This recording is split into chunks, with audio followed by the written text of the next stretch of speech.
So,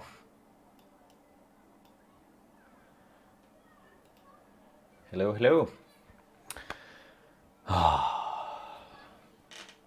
Back again with another monthly update stream. So, just gonna bump the audio a little bit for myself so I can hear that. Yeah, check. I might have to close the window. Kids playing in the background, but yeah, I'll bump up the music a little bit.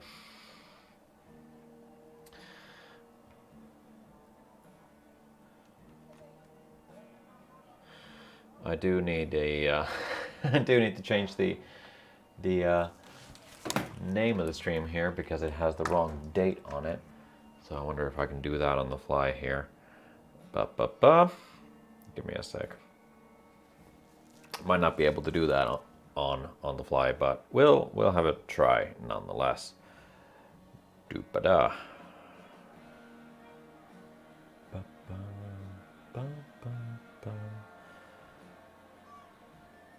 Yeah. Does not look like I'll be able to do that right now. Right now. Well, no bother. I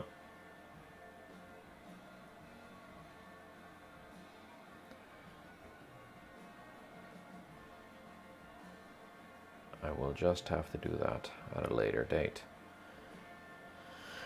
Imagine that it says the right day there now. So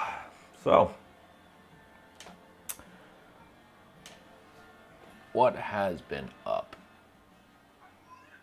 with August? Well, fair bit actually. I do need to check back in my camera feed here, or camera roll here, I should say. But yeah, so essentially, like I did mention in the previous update that my band had gigs and everything else like that, so we were pretty busy with that stuff. Coming back from vacation and then dealing with all the mayhem that was going on at work and all the chaos from there. But, you know, that's usually the way things go. Everybody comes back from holidays and then all the work kind of like starts rolling in. But other than that, there's been a few random repairs here and there that have come in and stuff like that. Got myself, I traded out the PRS that I had, the PRS SE with the MKH Fishmans. There was just something about it that, I don't know, there was just something about it. I couldn't really get anything out of it, and it wasn't really inspiring me to play more, which, you know, is kind of like what I consider to be a key thing in a guitar. So I traded that, and in the trade, I got this LTD EC-1000ET, so with an Evertune. I never figured myself as an Eclipse kind of guy, yet here we are, me with an Eclipse. The previous owner had this hanging on a wall where the stand came off and the guitar fell, so it has a bit of damage, as you can see there. And as you can see, it is a mahogany body with a maple veneer top on, not a maple cap as they say, or a maple top as they say so in the blurb of the guitar. So yeah, so I've been kind of trying to get back into like playing a whole lot more now with a new guitar.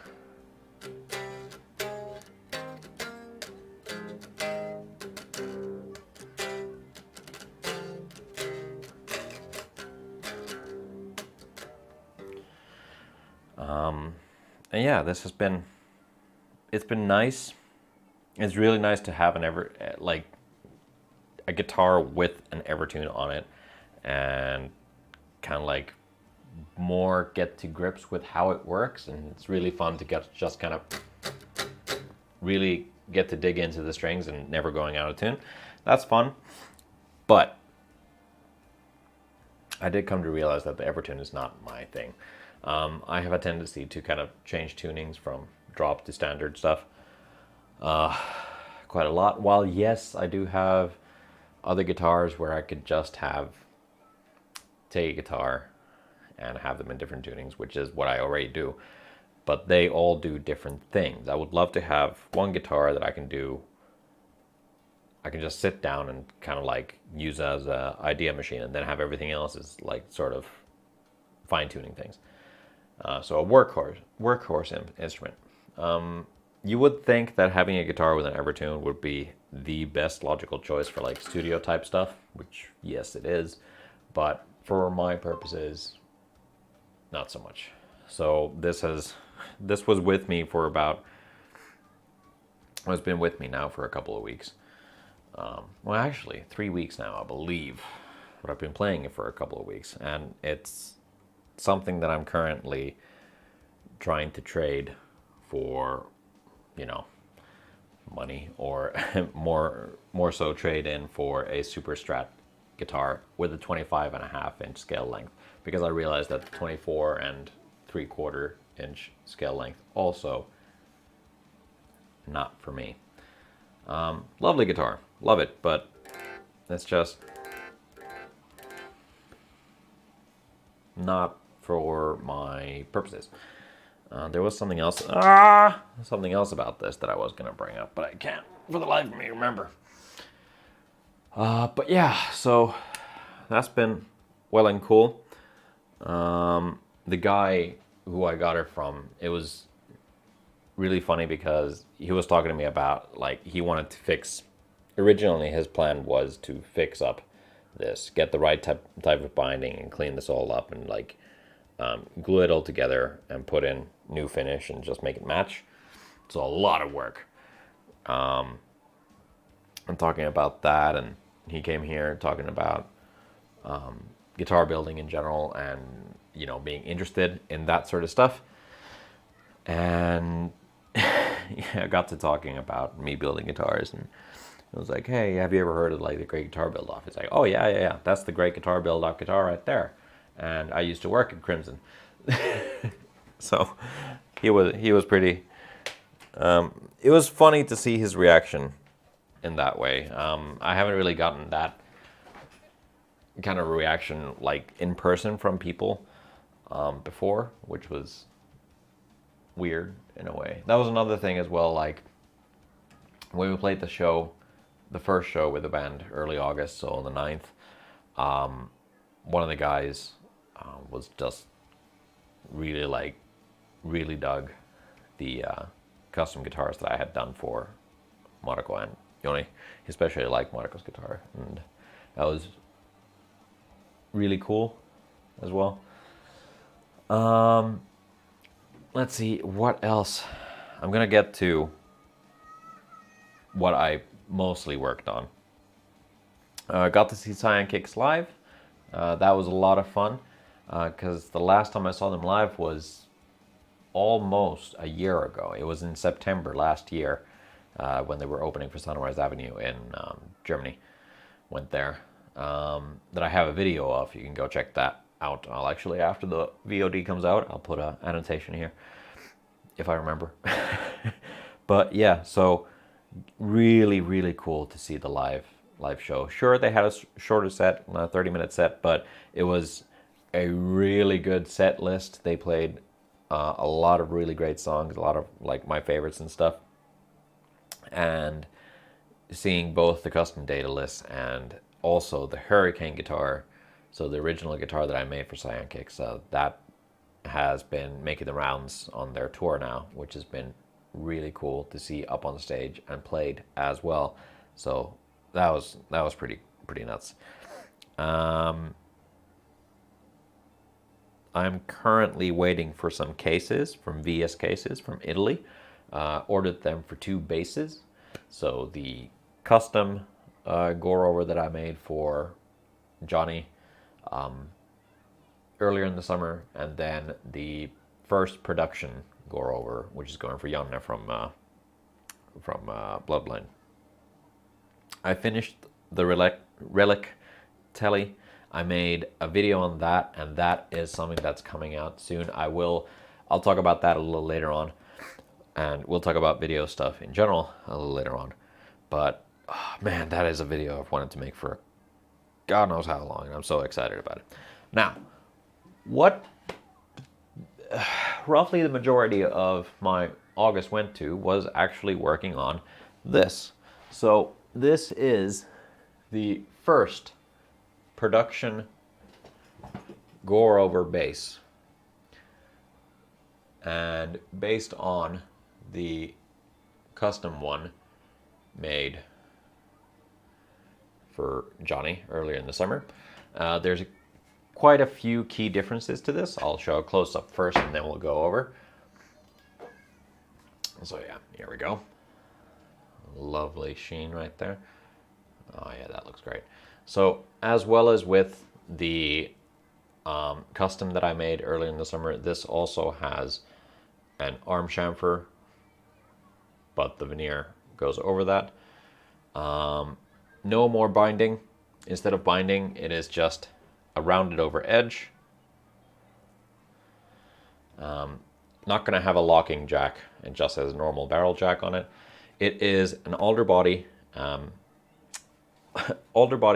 with the Carillion birch veneer top, 3-piece maple neck, ebony fretboard, and headstock to match the body. The things that are different about this is in comparison to the custom one. The custom one was 37 inches in scale length. It was 37 inches scale length. This is the production bases will be 34 inches.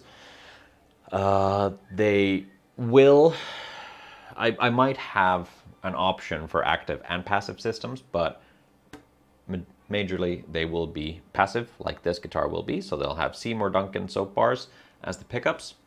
Other details that are different is that the custom was a high-gloss polyurethane lacquer.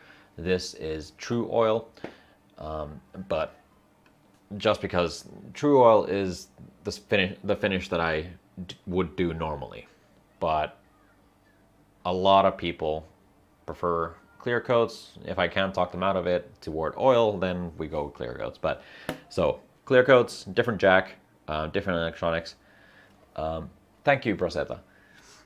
And yeah, other than that, it will be pretty much the same stuff. So it's going to have Schaller hardware. So it's going to have Schaller BM Light tuners, Corian nut, 21 frets, if I believe I remember correctly. I'm not going to count right now. Lumen lace side dots, no inlays, anything like that. Same woods. Also Carillion birch backplate. The finishes probably will have different finishes, but Janne also wanted the lunar gray. So the lunar gray is what we're starting off with. Ebony fretboards bound with ebony. And yeah, the custom one also had custom paint job for the IP logo. This has the IP logo on the headstock as per the usual way of doing things. I'll show you a bit of a close-up on that, and you can see the GoreOver name. So GoreOver is the name that Johnny attributed to the bass the first time that we made the first bass for him, so which was the 3-string fretless. And we've come a long way to better fine-tune the instrument to its current state, and I am so ridiculously happy with this guitar, this bass. Now, speaking of the the Custom, because we ran out of time last time, so when the base was originally made, it is going back for more clear coats tomorrow, actually. So it's come back to the shop. And yeah, this one also has flamed maple in the neck instead of just normal run-of-the-mill maple. So yeah, I've already Scuff sent this down, got it prepped up, ready to go.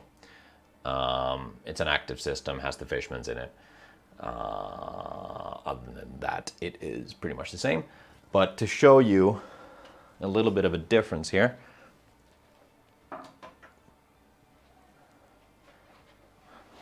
so if I'm gonna, I wonder how I'm gonna show you this. If I place them on the floor,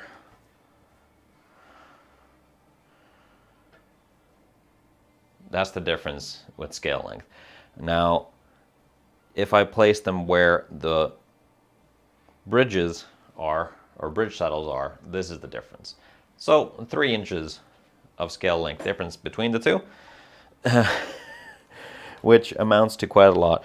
But it was so cool.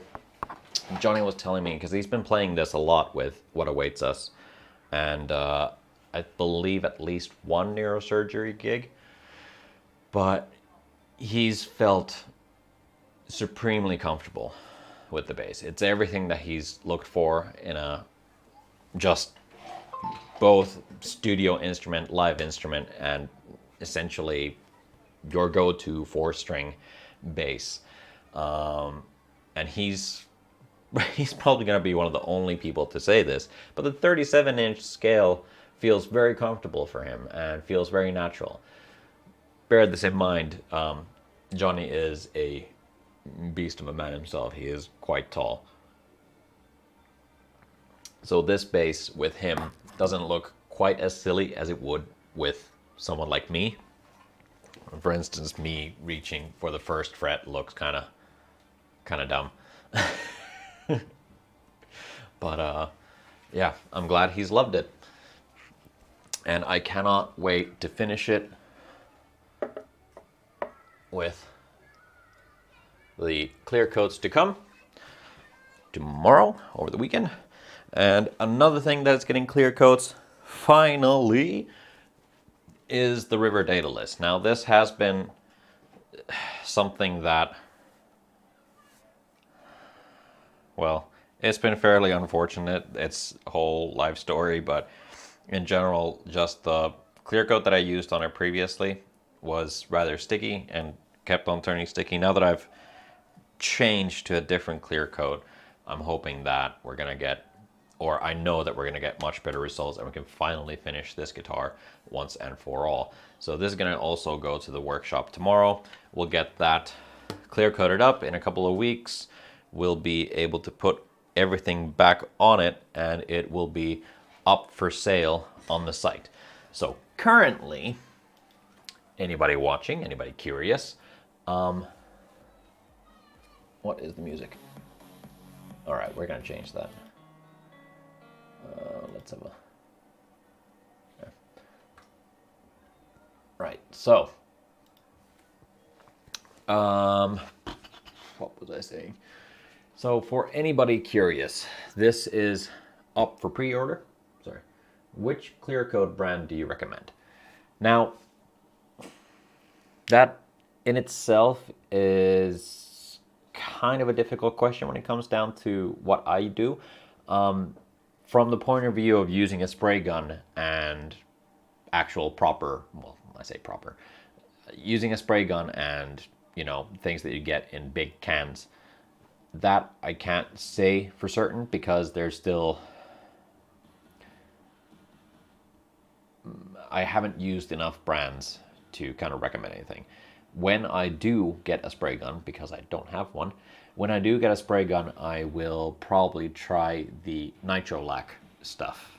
You can order that from TLC Guitar Goods, so I'm going to try that. But I have been using Maston products myself, so rattle cans. I don't know what they've done recently, but I found that the Maston 1 sprays, and they're clear coat sprays in the Maston range in general, they have been, I don't know, I had no issues with them beforehand. But nowadays, now that I've been using them, all of them have felt rather sticky. The satin it's pretty good, but any sort of gloss finishes, they have been really sticky and like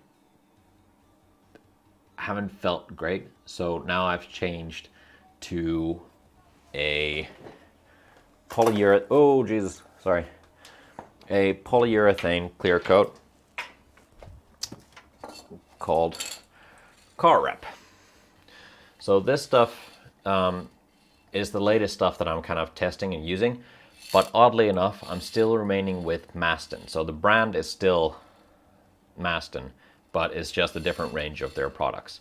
And this stuff it goes on very nicely, cures up very, very hard. The shelf life on these cans is forever. It's infinite. They don't go old. And it hardens pretty damn dry. The thing that I liked about the Maston 1 series, I'm just going to change the scene here.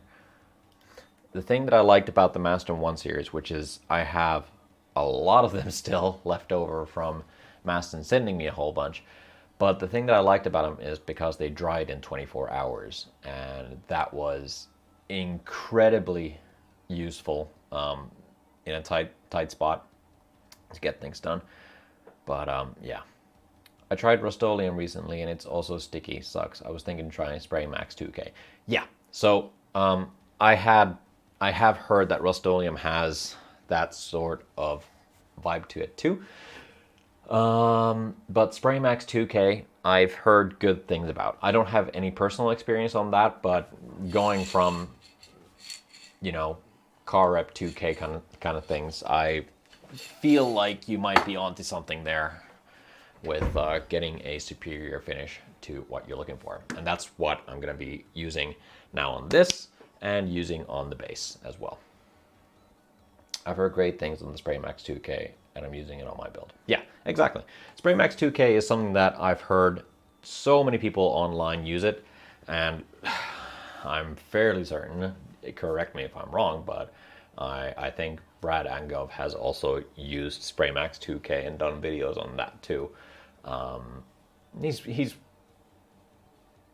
fairly decently knowledgeable on like paint stuff in general, so we can trust his judgment on that.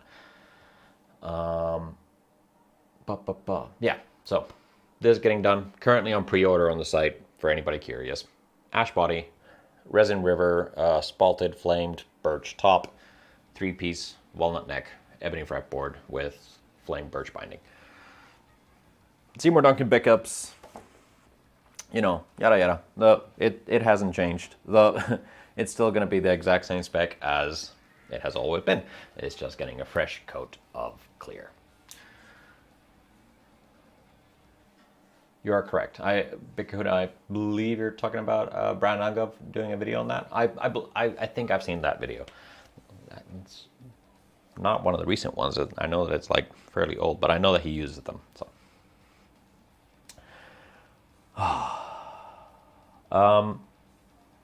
Paragon Gov, and I believe Daniel from Devon's. Yes, Daniel uses them too. You're right. Yeah. So, but like they're 2 out of so many people that I know that have posted videos about Spray Max 2K. So I believe that's going to be pretty good. I don't think that I have access to Spray Max 2K over here in Finland, so that's why I haven't really thought to use it. Besides, I have a good rapport with Maston in general. I like their products. I like their customer service. They're very nice people, and they're a Finnish brand, so I like to support them, and that's why I use their products. Even though I'm moving, or kind of making a shift from the 1 series now to the car rep series, if I can influence that in any way, I would love, like, it would be so cool. Like, one of the things that would be really, really cool is if I can partner up with Maston. So Maston, if you're watching this, if I can partner up with Maston and come up with trying to move toward creating a spray that is like their 1 series with a lot of its attributes, but getting rid of that sticky factor, whatever that may be, because something has changed for sure, because they didn't used to stick up or tack up quite that much. So I want to figure out what. So if I can collaborate with them to create a guitar finishing spray, because there are so many guitar builders in Finland, I'm pretty sure that that would go down well and be a very decently selling product. But I'm not sure if I quite have the name online to do such things. Well, we'll see.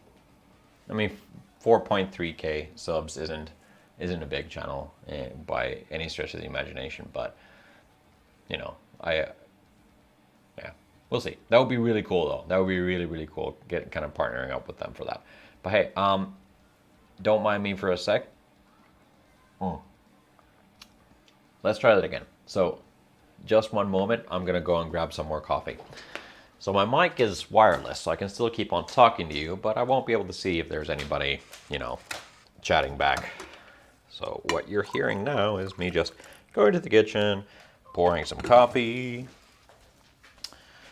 setting down my coffee mug, getting some milk, putting some milk, running out of milk, scratching the doggo. Hi, Poopa. You want to say something? She didn't feel very talkative. All right. But yeah, if anybody saw on Instagram, I do have a day off today from like the day job. So I've been getting a lot of stuff done. I got the base and Daedalus ready for spraying tomorrow. I'm having to make a little bit of a riser for the bridge for the Daedalus just to get it correctly angled. As I said before, thank you for your help, videos, guidance, and being genuine. Your builds are truly unique and absolutely incredible. Big Kahuna, you're way too kind. like seriously, the reason why I do these videos, the reason why I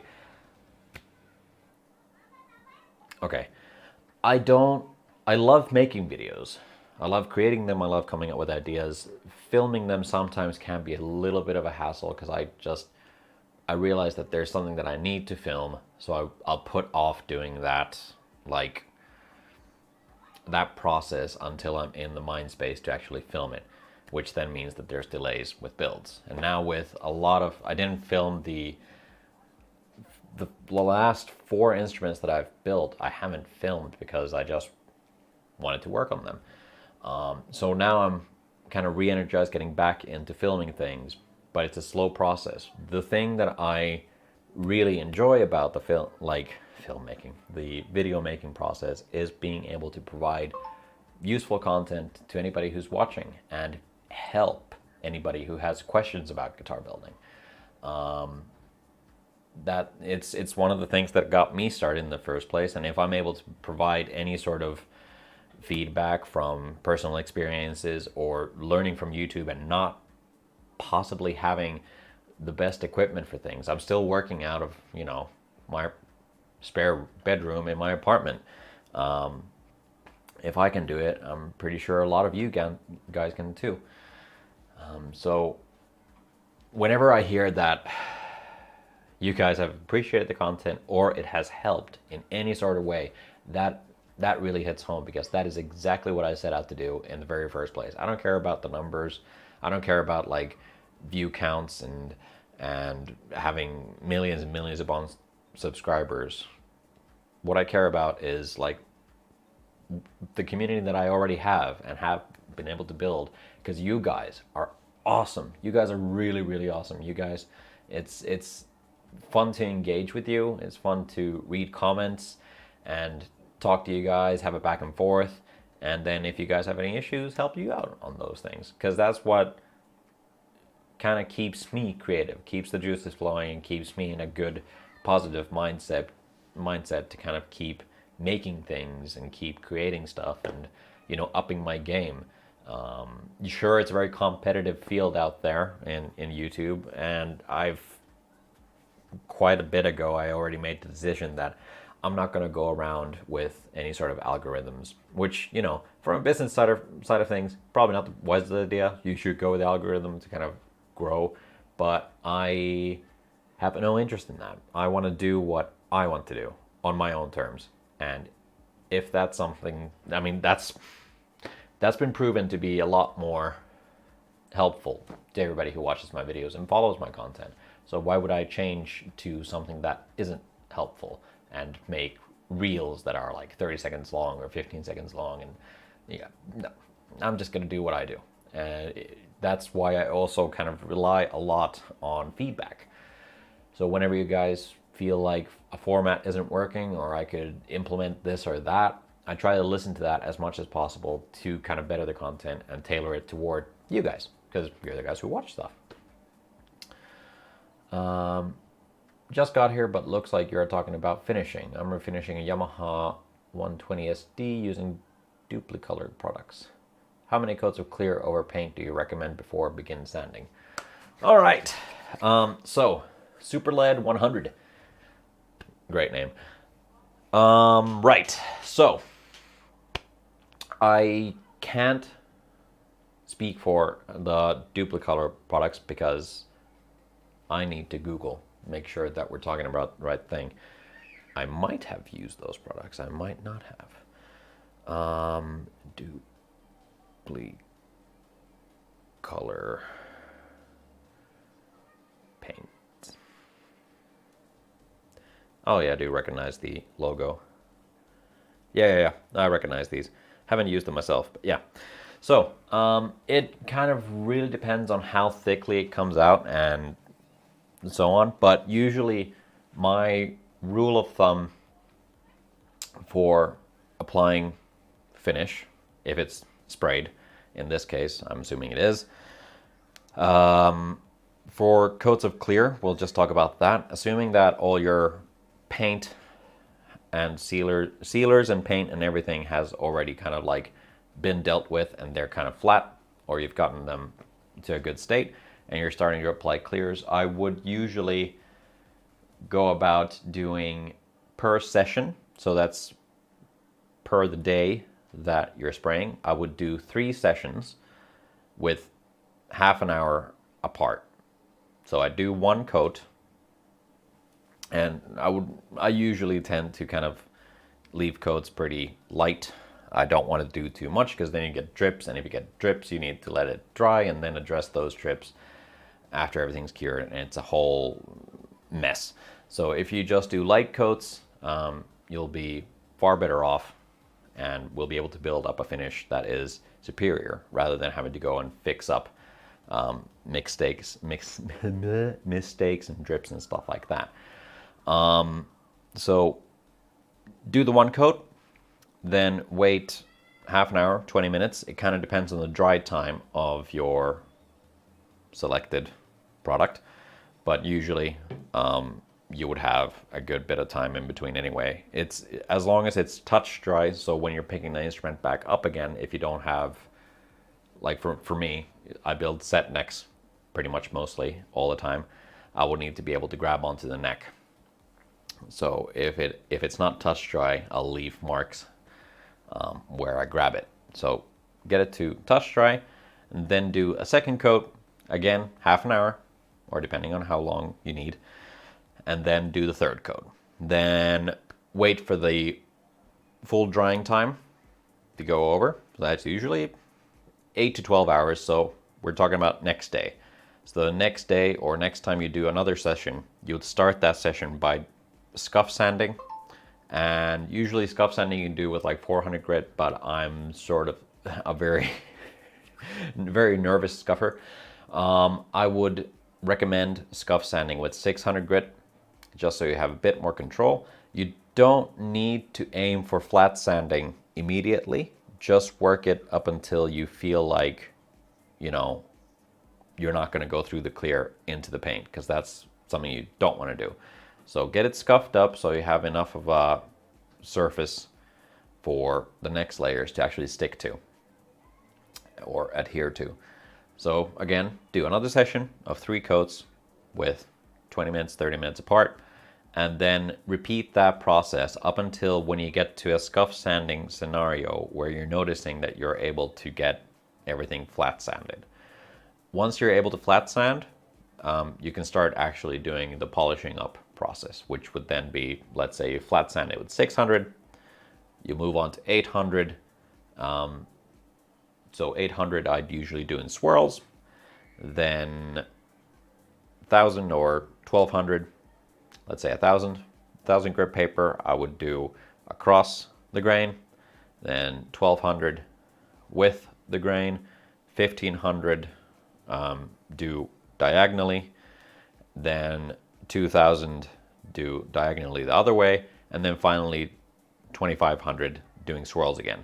The reason that you would change the directions is to figure out what scratches are what. Because when you're starting to polish things up, you'll start seeing scratches appear.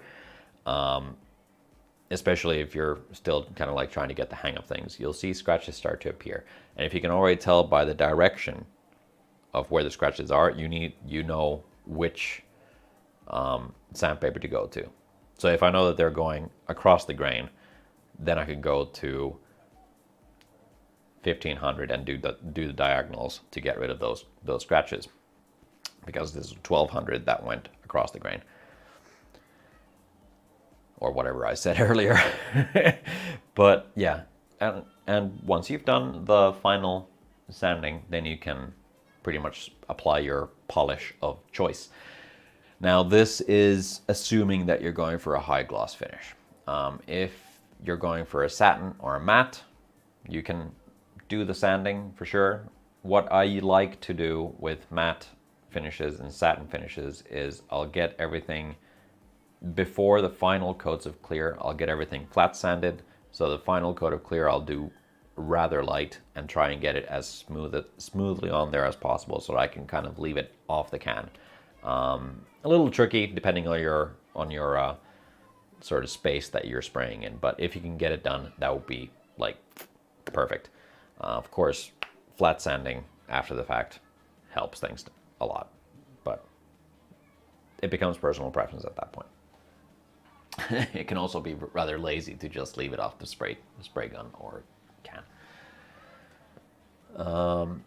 Not to tag on, but Brad Angov actually has a video about getting amazing finish with Duplicolor and Spray Max 2K combo. Yeah, that is the one that I've seen. That's why I recognize the logo. Yeah, I saw that. There's I should go back and watch that before I talk about it more, but I know that him and I, we have somewhat different views on final finishing things, but overall the end outcome is pretty much the same. It's just a matter of how he was taught how to do things and how I was taught how to do things. I'm coming from the woodworking background, furniture making, and then the Crimson background doing finishing there, which was implementing a lot of the woodworking things, plus everything Christopher taught me. And then he's coming from a background of automotive? I don't actually know what his background, I can't remember what his background is in, but nonetheless, yeah. It's just different ways of doing things to get it to the same level anyway. Do you sand the paint at all before applying clear? Yes. So essentially before applying any sort of finish, like paint, sealer, paint, clear, before applying any new layers of stuff, you should always have a surface that has enough, what's the word? Has enough surface area, essentially, for whatever you're applying to stick. And the way to do that is with scuff sanding. Of course, if you're adding sealer coats, that's usually on top of raw wood. So you've already sanded the wood, which has, it has scratches. Each scratch has surfaces on either side of the scratch, which then you fill with your medium of choice. If you're applying on top of paint, if you were to apply just straight clear coats without any sort of scuff sanding, if you're lucky, it'll be just fine. But usually the way that you will go about this is to kind of ensure that you're building up layers that are properly coming to flat. Because whatever bumps there are in the surface, you're just going to accentuate those the more, product you apply. So let's say that you haven't sanded anything flat, but the paint surface that you have isn't scuffed, or at least flattened where it's really raised up. So you might have like a dust particle. Let's say that it's a little tiny bump that you feel with your hand, but it doesn't really show. When you apply anything over on top of that, you're going to create a bigger bump, of course, because you're adding more stuff on top of that. So now that when you're going to start going over and sanding things, the thing that you're going to sand through is that bump. If you haven't sanded that already on the previous layer, you're going to expose that layer. So what you do with the scuff sanding is also trying to aim for getting things flattened down, especially like higher up edges, but also getting enough surface area for your next product to kind of latch onto and stick to better. Texture, yeah, I mean, I guess that's a good word for it too. But I keep on coming up with surface tension, but my brain is not freaking working. The amount of Adam Savage videos I watch, I should know the proper terminology for this, and I do know the proper terminology for this, but my mind's blanking. It's Friday, come on. Hey man, hope you're doing great. Yes, Red Layer, I'm doing good. I'm feeling great. How you doing? Oh, have you seen this? Because I know you built like an enormously, like, what was it? It was like a 40-inch base at one point, right? But did you see this at any point, Jort? The 37-inch base that I built earlier in the summer. It's getting more clears tomorrow, but this one is hard to keep in frame, and when I need to take product pictures of it, I don't know how I'm gonna do that.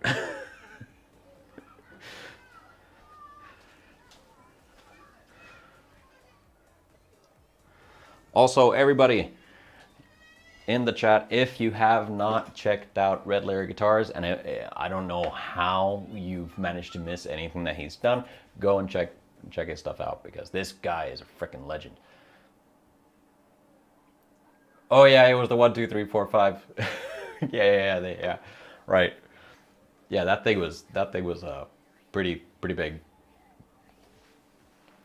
I mean, it's not about the size, right? Oh man, but yeah, I'm doing good.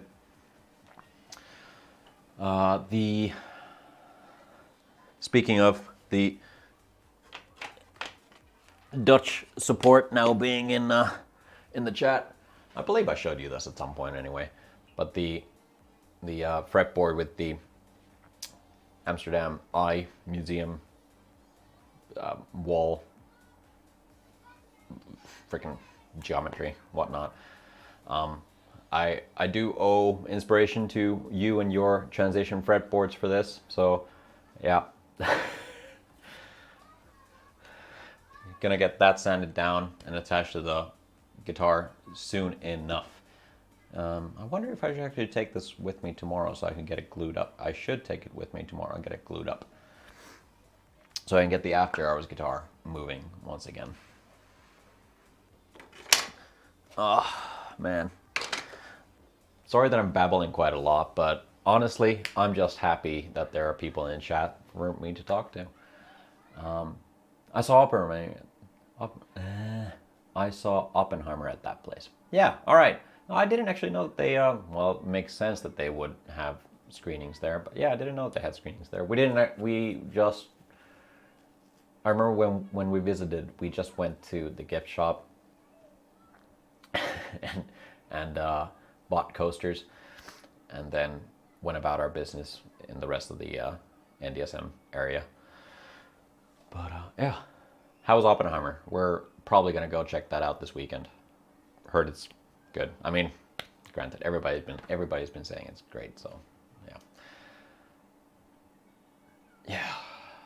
Man, I feel like I've just been like complete motor mouth going at it and just talking nonsense, but they have that IMAX size screen there. Ooh, nice. Yeah, that's definitely something that we need to like, we have a couple of IMAX screens pretty nearby that we could go and see the thing in, and probably have to. It's long, 3 hours. Yeah, well, nowadays there's a lot of long movies. Like, wasn't the new Avatar as well like 3 hours? And I mean, hell, it isn't No Irishman, which was 6 hours, 6 hour movie. I didn't watch that, but yeah. Previous movie I saw was the Barbie movie. I should make more pink guitars, for sure. Pink's the trendy color now.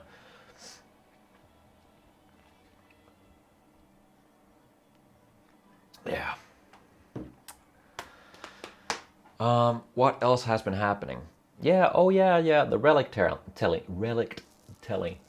So that was something that was waiting for a little bit of work, a little bit of routing for the neck pocket. It was a bit too shallow, so I deepened that, and then filmed the video that I wanted to film with it, which is going to be coming out next month. It's something that I've wanted to do for, oh God, for a very long time. I've wanted to make this video. Gotta go now, man. Have a good one. Yeah, you too. Have a great weekend, dude. Yeah, so the Relic Tele video is going to be coming out next month. It's something that I have been waiting to do for a very, very long time. It's going to be something a little different for the channel. Without a doubt, it has been one of the most fun shoots that I have had in a very long time. Like, seriously, the entire time I was smiling ear to ear. I need to close the window. I was smiling ear to ear when we were filming because it was just incredibly fun to make that video, and it's gonna be so cool to kind of share it with everybody. I had my good friend Ionic Gecko, Al, he's been in a couple of videos on this channel already. He helped me film one of the episodes on the Great Guitar Build-Off, and he also, you know, I made the longboard for him. He's been in that. But, you know, Al and myself, we go back, way back, to the dark, dark ages of YouTube, when we started 2007, 2008, started on YouTube, something like that. 2008 probably. It's probably one of the first videos that we put out on YouTube, so it's been a while.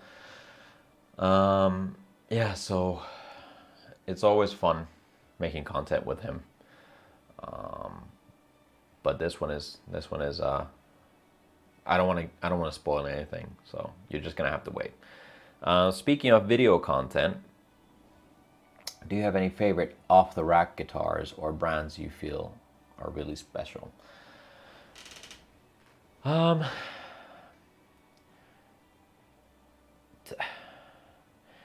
Technically, yes. I haven't owned any of them. Essentially, a year and a half ago, I got my first, what you would say, proper guitar. For the entire length of my guitar playing, sort of, well, time that I've spent playing guitars, I've just gotten cheap 100 euro guitars, or guitars that I bought off a friend or something like that, or built myself, that I've never had a proper guitar for myself. So I bought a PRS SE Custom 24, which I talked about earlier in the video or in the stream. And it was a great guitar, but it wasn't for me. And I just switched it with a LTD EC-1000 ET. So Evertune Eclipse, also not for me. It's a great guitar, but just not for me.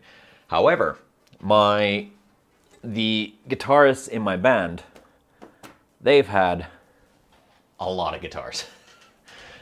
Come and go, pass by, pass through. And I, of course, every single time they get a new guitar, I'm always inspecting it and playing around with it and stuff like that. But there's some standout ones, and currently, like, if I get that sold or traded, it will be great. But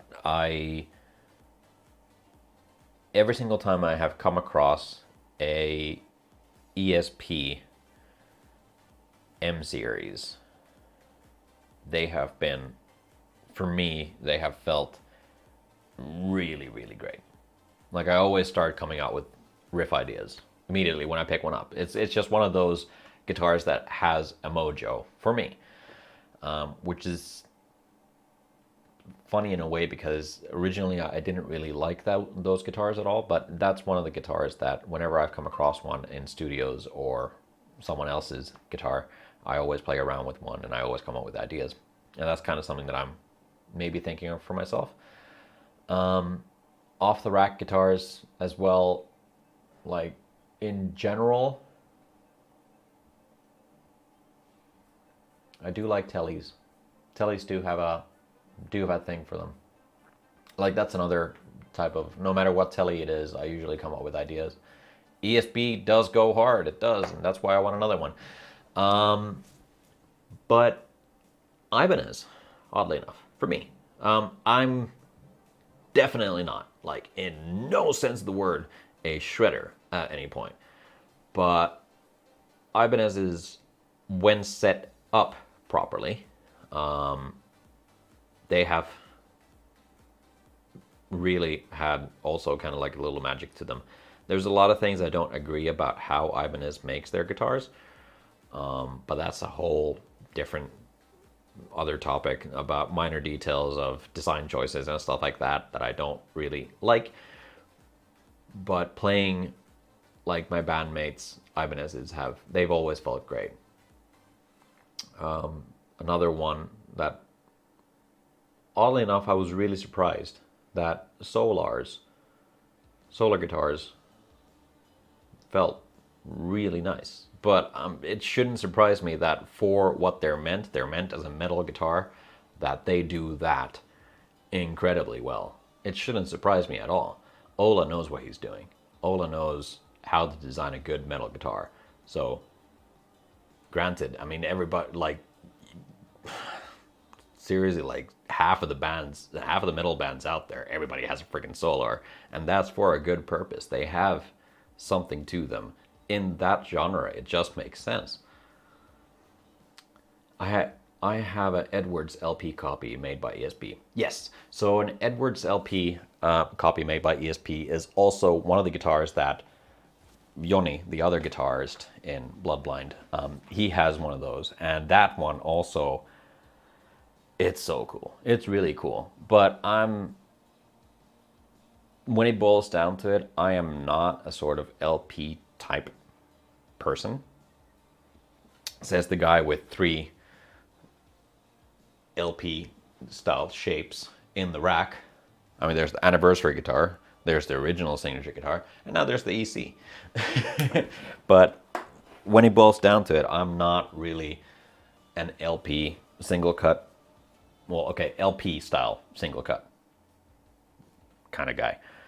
But I do appreciate what they do. They always sound massive. And especially the Edwards, it's so cool. It's really nice. Solar is picking up steam. Yeah, Solar is picking up steam. Yep, definitely. Like, now we can already kind of like start to kind of see a sort of way where it's no longer just a small brand. It's starting to play in the big leagues now with all the sales that they're doing. All the marketing and everything else is absolutely like superb for what Ola does, and they put out a lot of guitars, and honestly they're doing great. Ola has found the exact niche part of the market where his guitars reside in perfectly, and what he's been doing with that brand has been nothing short of phenomenal, and I gotta applaud that. It seems Solar has become the default mellow death guitar. Exactly, it has. It really has. Sort of default metal band guitar, and whenever you see like a metal band gaining traction, they always have some guitarist who's like, hey, look at me, I just got a new Solar. Which, you know, is the same for our band. Yoni's secondary guitar is a Solar Evertune. And that guitar sounds great. It looks pretty great. And it feels really good to play. The satin finish on it is really nice. And I was... Because the thing that I usually like to do whenever either of my band's guitarists get new guitars, I would like to look at them from a very critical point of view. Because, duh, I'm a guitar builder, so of course I'm going to be nitpicky about certain things. And like really delve deep into what the quality is like. And it sort of annoys me how good quality Solar guitars are for the price, to be very honest. I've seen so many much bigger brands with guitars that cost so much more do far, far poorer quality than Solar do. So whatever they're doing with how they manufacture and like their quality control is really on point. I don't know whether bigger brands, because they're pushing so much product out, they don't have time to go through that big of a like quality control sort of aspect of things. But whatever Solar is doing, it's working. And yeah, it's really nice to see. Whereas if we look at another kind of YouTuber guitar, is, while I do love what they do, is Chapman. Whenever I look at a Chapman or pick up a Chapman and play around with it, I immediately start noticing all the little things that are not great. And there's a lot of, I mean, the normal consumer, you're not going to really notice things, but like from a guitar builder's point of view, there's a lot of really corner cutting and minor details, like scratches in the finish or scratches in, you know, the wood from sanding and stuff like this, where considering the sort of output that they have, it should be a lot better, considering that they are somewhat akin to Solar in a way. They're both, you know, brands owned by YouTubers. The marketing and everything else, of course, because they're YouTubers, they know how to do that and get products sold for sure. But from the quality point of view, while Solar does one thing pretty much very well, it's kind of unparalleled. Where Chapman is, it's sort of meant as a sort of workhorse guitar for most of their products. They work for a lot of different aspects, but there's a lot of things that are missing from a quality assurance sort of point of view, from what I've seen from every single Chapman that I've run into. The mid-cost guitars being built these days are so good relative to when I was first starting out. It's difficult to justify high cost of some brands today. Exactly. That really is the case. Like, unless it is like handcrafted or like a small shop, which of course you need to have a sort of higher rate for your guitars because it is handmade and it's not cheap to build guitars. Definitely not. It takes a lot of investment to build guitars and everything else. So they need to, of course, have a bigger price tag. And it makes perfect sense, because getting something that's been built by even like a couple of people, having a guitar for $4,000 is completely justifiable, because it is somewhat still a custom instrument, more or less. Whereas having a Fender or a Gibson where you're, having a Gibson where you're charging like tens of thousands for a Murphy Lab guitar or something like that, how much more guitar are you getting for that money? Because all it basically runs down to is just you're using the exact same machining methods for most of the things. There's roughly the same woods. Sure, okay, Murphy Labs, they have a lot of work that they do by hand. Of course they do. But that might be a poor example. But okay, higher end Gibsons nonetheless, that aren't the handmade stuff. How much extra guitar are you getting for the added price tag to something that they would build with the same machines? I don't know. Small builders don't have a choice if they want to survive. Yep, pretty much. And that's something that took a very, very long time for me to understand. I wanted to be the sort of guy who was like, hey, sure, I will build you a guitar. No matter the price, I'll build you the guitar. But that's not sustainable in any sort of way. So essentially, now that people come to me, it's like, well, can't you do it for cheaper? I'm like, no, I can't. And it's like, yeah, well, you know, this company makes this guitar with the same specs, and you can get it for this much. And I was like, okay, buy that guitar. If you want a guitar that's been built by me, it has to be the price that I am able to put it at. I can come down to certain rational prices, but I can't deduct from my own work, really. I need to pay bills, I need to pay for materials, I need to pay for workshop costs and everything else. Everything that goes into a guitar is very expensive as a singular artisan to be making them. Is it possible to build a guitar with distortion pedal components built in? Yes, it is. There are a good few examples that popped into mind right now. Ibanez actually has a guitar where there is like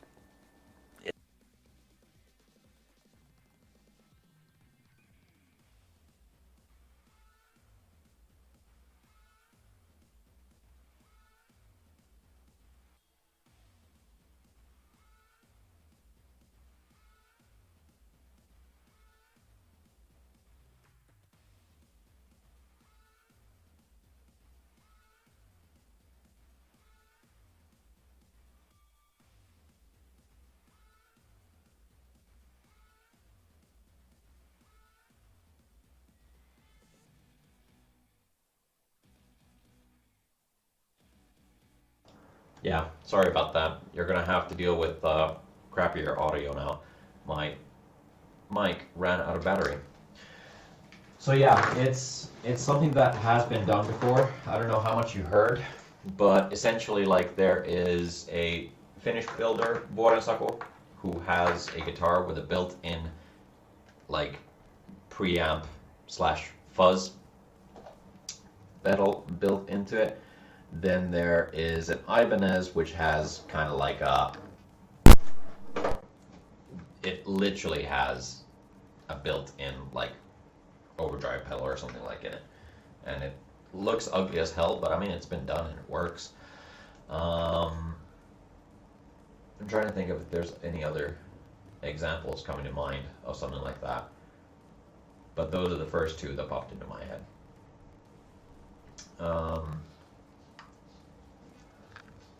Yeah, I can't really think of others, but I know that it's not like a completely uncommon thing. It has been done. Whether or not I would do that myself, probably not. Just why would I? Because if you already have a built-in thing that already defines the sort of thing or use case for that guitar. Why not build a guitar and then have the option to buy a plethora of different kinds of pedals to then fine-tune your sound? It's been done since the 70s. Yeah, it's not a new thing. Yeah, yeah, definitely. But those were the first two that came to mind, which are a bit more recent. Although I think the Ibanez is like, I remember seeing that like 10 years ago. No, maybe not 10 years ago, but a long time ago anyway. I need to find a charger for these so I can get them back on track. Maybe I'll just do that after the stream. I'm sorry that you have kind of poor audio, but is this still okay and somewhat tolerable?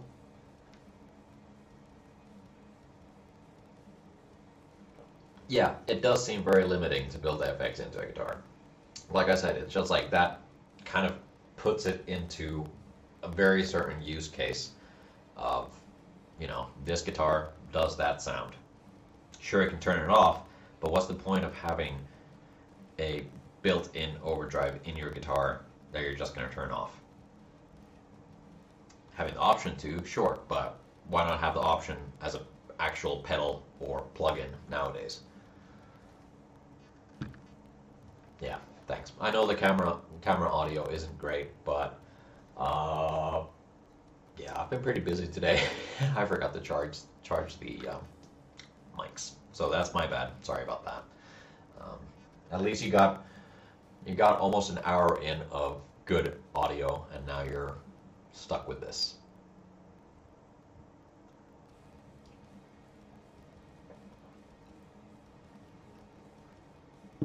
Also, it's funny because I can actually see that in the, even when there's no talk, there's just a bunch of noise, probably from my computer, which is rather loud. Yeah. Man, I've missed talking with people on streams. I know I say this like almost every single stream that there's people in the chat, but I mean, seriously, you guys have provided a lot of really cool topics to kind of talk about today, and it's been fun. It's been fun. This is one of those moments where I am getting frustrated and annoyed at having long hair, so I need to tie it up. It sounds like a vinyl crackle. Yeah, so that is definitely my computer.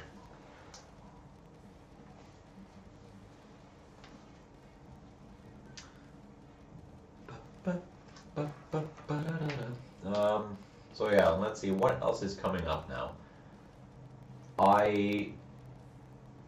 The Tonewood video that I did, which is the most recent video that's come out, which has been, it was a video I wanted to do for a very long time, but I didn't kind of want to, it took a while for me to actually sit down and edit that video. It's easier to chat with a smaller number of people in the chat. Yep, true that. Yeah, the Tonewood video, it was kind of, it felt daunting to me because there was so much footage on these four guitars that I didn't kind of want to sit down and start editing it.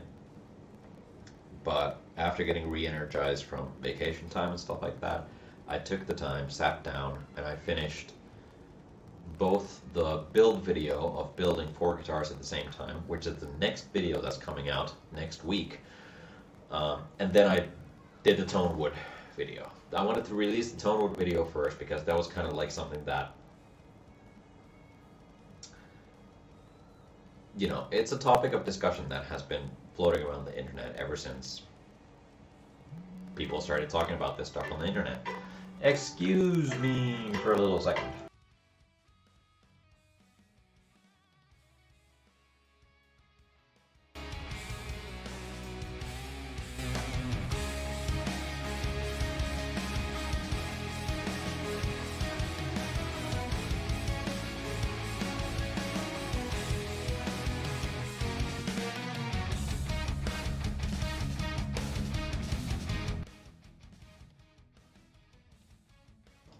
Yeah, sorry about that. So I like the reference. Jim Lil's video discussing where tones come from. Yeah. Yeah. So essentially, like, that whole topic of discussion is something that I've wanted to kind of like give my 2 cents about. Granted, the entire test portion of that video, it is very inconclusive because the way that I did it was not optimal, but I thought it was interesting, so I wanted to release it anyway, and then engage people in actually a conversation about where tone comes from. And I was really pleasantly surprised, as were a couple of my other luthier friends. They were really surprised about this too, that we got a very civil, actually good, constructive amount of debate going in the comments and good discussion, instead of like a very angry and hostile sort of way things usually go when tone is discussed.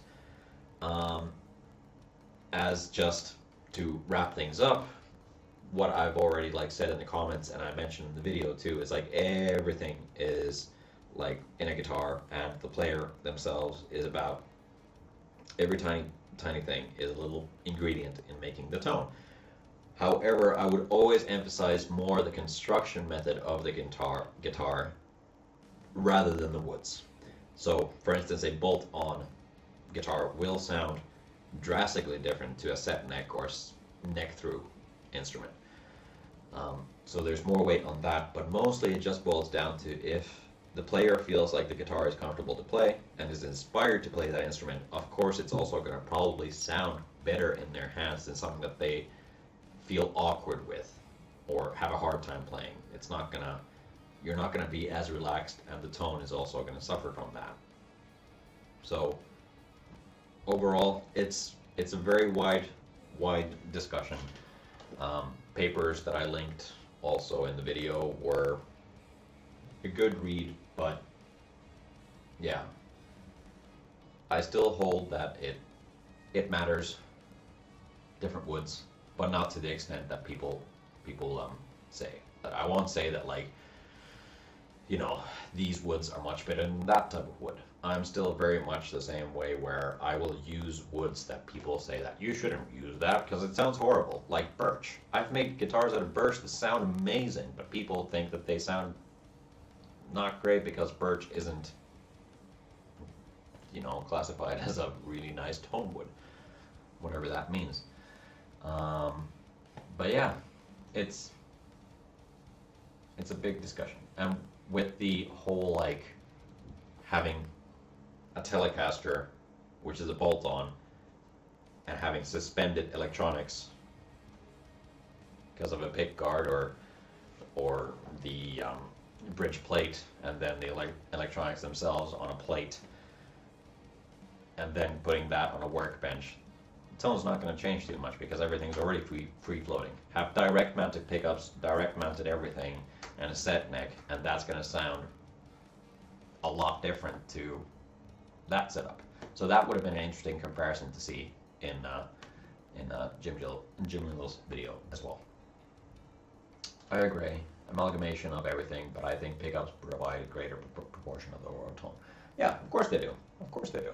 Especially if you look at like active systems, active pickups, even more so. Like that tinier portion of the guitar woods and construction method, sure, that's going to suffer a lot more from a completely active system, which is where the tone comes from. So nowadays, everybody using Fishmans, it's going to sound pretty much roughly the same, which then affects the player, or how the player feels about the instrument then affects the tone, is what I meant to say.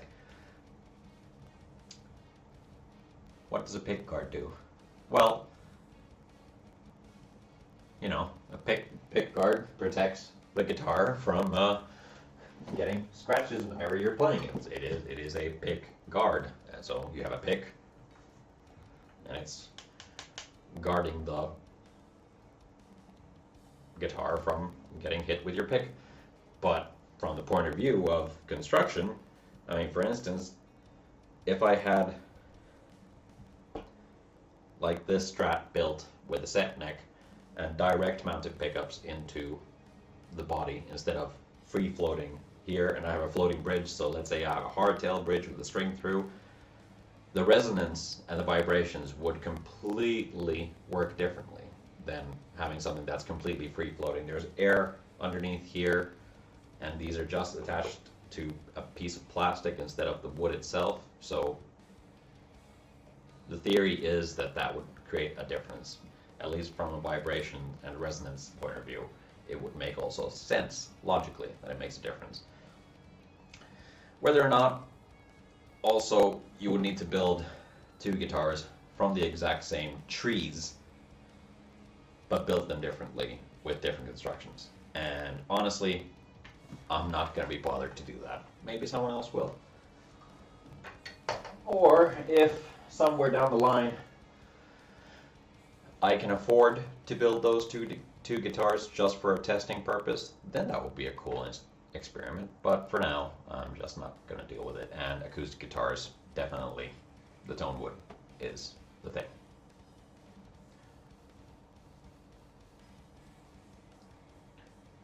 Yeah. I mean, acoustic guitars, tone wood really is a real thing. That is literally where the resonance and vibrations come from, in combination with, you know, of course, the chamber itself. But that only helps amplify the sound. Everything else is creating the resonance around it, which is like with an acoustic guitar, all the, like on the inside of it, you'll see all the struts and everything, how those are constructed, which way they're constructed, what glue is used, how thin they are, the shapes of them, they all affect how the sound bounces inside the chamber itself. So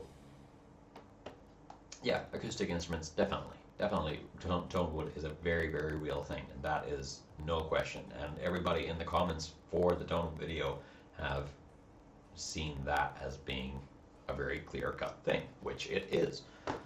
So I have no doubt about that. Yeah, so next video coming out is going to be me building those 4 guitars at the same time. I believe it's like a 40-minute video. There's no talking, it's just me building the guitars, music playing in the background. And that was another video where I was putting it off for God knows how long. I mean, the videos have been on my computer since 2021. Started building guitars in 2019, all the way to 2021. Only edited the videos earlier in the month, or earlier in August. And after I got everything done, got that video, got the tone wood video, and got another video out, got 3 videos done, I was able to delete all that footage from my computer, which freed up 487.3 gigabytes worth of stuff off my computer. That was a lot of footage. So now my computer is also a lot happier because it's not having to, you know, drag a huge backpack of gear across a mountain. I don't know what metaphor I was going with over there. Yeah.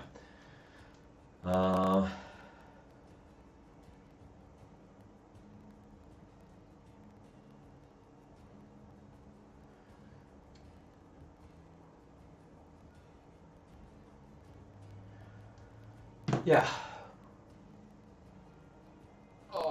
My brains are kind of starting to turn to mush. We're reaching that hour-and-a-half moment where I feel like I've just been talking the entire time, which I pretty much have. And man, it feels great. This was a very, very good stream, very good conversations, and I'm really happy that you guys could make it. But I'm gonna sign off for now. Need to take the dog out for a walk, and in general just relax for the rest of the day. Probably get this out of glue up and make sure that everything's ready and prepped, good to go for tomorrow's workshopping. But hey, thank you so much for watching. Ooh, don't look at my pits. Thank you for the live stream. I enjoyed the opportunity to interact with you and your advice on wood finishing. Thank you, SuperLed100, for actually coming here and asking questions. This is what I love to do. And I need to find a good, suitable time frame to be doing these live streams whenever they come up. Usually I do them on the last day of the month. but I might need to readjust that to a good time period within the week. I think I think a Friday at this time is actually not that bad. But yeah, I'm gonna go now. Thank you very much for watching, and